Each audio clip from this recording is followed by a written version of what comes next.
I think of all these molecules that are so important and they get so much credit. You talk about oxygen. Nowadays, it's NAD is the fountain of youth, right? That's been for years now.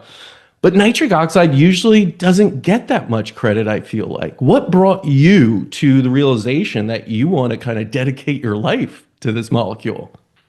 It goes back right after the Nobel Prize was awarded, 1998. I was a student. I had a bachelor's degree in biochemistry from University of Texas. I was enrolled in a PhD program at LSU School of Medicine in molecular and cellular physiology. And, fortunately, one of the guys, Lou Ignarro, who just won the Nobel Prize for the discovery of nitric oxide, came to LSU and gave a lecture and, had a chance to have a conversation with him. And it was a remarkable topic of interest for me. He said, even going back, what is it, 27 years now, 20, yeah, 28 years, that the loss of nitric oxide appeared to be the earliest event in the onset and progression of chronic disease. So, we knew a lot then, but there was still really more we didn't know about this molecule than what we knew. Like, how does the human body make it? What leads to a natural loss of its production? And then, most importantly, how do we fix and correct all that? So that was, really got me interested. And I trained under a pharmacologist that had been in the nitric oxide field for the previous 20 years. And so, the stage was set and really had really good training, really good mentorship. And, we made a lot of discoveries. And, today we've answered a lot of questions and, have safe and effective product technology on the market that's changing people's lives every day.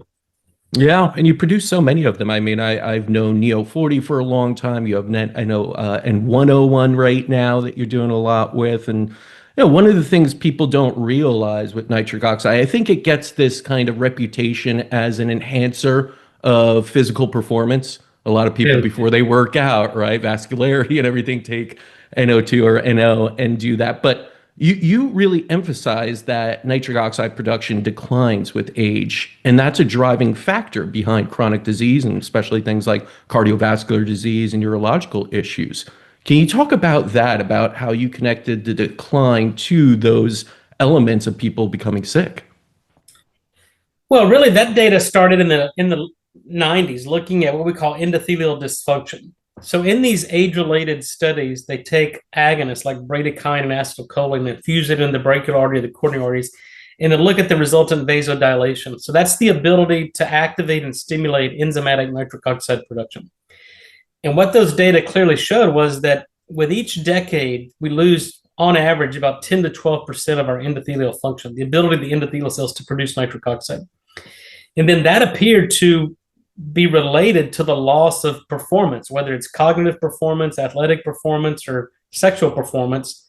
That loss of nitric oxide, the ability to dilate blood vessels, oxygenate tissue, seemed to precede these symptoms and loss of performance. So then the question was, okay, what's leading to a loss of the enzymatic production of nitric oxide? And that's really where I came in and, years later discovered that, that doesn't necessarily have to be the case, right? We can prevent the loss of function of that enzyme and maintain normal endothelial function, even, 50, 60, 70, 80 years old. And so now, we really can't do anything about our chronological age because each of us has a birth date, but we certainly can reverse or slow down our biological aging. And that's what we've focused on now for the past 25 years is how do we prevent the loss of function of the enzyme that makes nitric oxide? Then how do we maintain a normal microbiome to sustain and maintain normal nitric oxide production and avoid the things that are disrupting? And when we do that, we can reverse biological aging and really slow down the aging process. Well, why don't we start there with the things that are disrupting? Because, first and foremost, we want to kind of get to root causes that are disrupted before we start supplementing or trying to boost it if we're always going to have those kind of issues. So, what are some of the biggest culprits of things we should look at that would be disrupting our NO pathways? Well, before we answered that question, we had to first understand how the human body makes nitric oxide. Mm. So there's two primary pathways, and we'll discuss each of those of what's leading to a loss of production from those pathways. So the first is I talked about this enzyme nitric oxide synthase, and it's really oxidative stress. So an inflammatory diet, a high sugar diet that leads to oxidation of tetrahydrobiopterin, which is the rate limiting step in nitric oxide production. So what does that mean? It means a high sugar diet. Anything that leads to an elevation in blood sugar disrupts the function of that enzyme. And we explain that because sugar or glucose is sticky, right? It's glucose, as the name implies, is glue.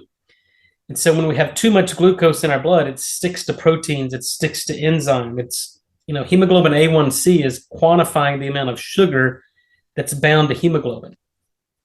And when sugar or glucose sticks to these molecules or these proteins like hemoglobin, it glues it together to where it can't undergo these conformational changes. And for hemoglobin to do its job to deliver oxygen, pick up carbon dioxide, it's got to undergo a conformational change.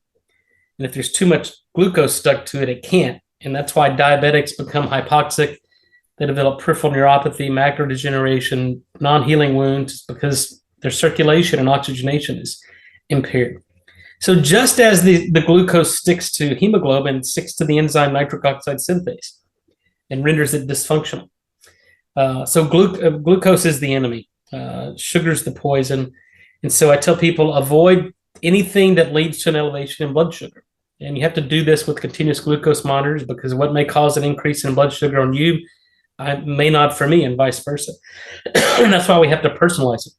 So avoid sugar, avoid supplements that contain sugar and seed oils.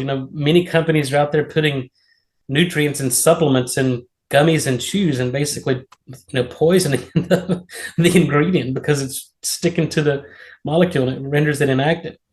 But yeah, then it's lack of physical exercise, seed oils, and then some drug therapy, things like proton pump inhibitors, cholesterol lowering medications. All of those inhibit nitric oxide production through that enzyme in the endothelium.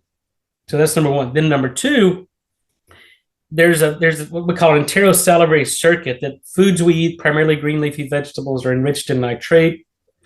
We salivate that, it's concentrated in our salivary glands, and then there's bacteria that live on the crypts of our tongue that perform the 2-electron reduction of nitrate into nitrite. And humans do not have this enzyme, so we're dependent upon the oral bacteria. And then when we swallow our saliva, we get a burst of nitric oxide gas in the lumen of the stomach.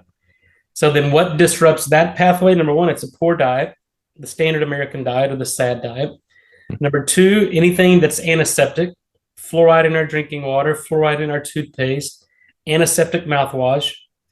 And then number three, it's anything that suppresses stomach acid. So all your antacids, your proton pump inhibitors, your H2 antagonists, all of those disrupt nitric oxide production at these different stages. And what are the consequences? Heart attack, stroke, and Alzheimer's. I mean, that's the clear clinical evidence now. Yeah, and you're talking about something that's so prevalent, right? All those things you mentioned are prevalent. We feed kids sugary, breakfasts, right? We're mostly being pushed on to proton inhibitors and drugs that would do that too.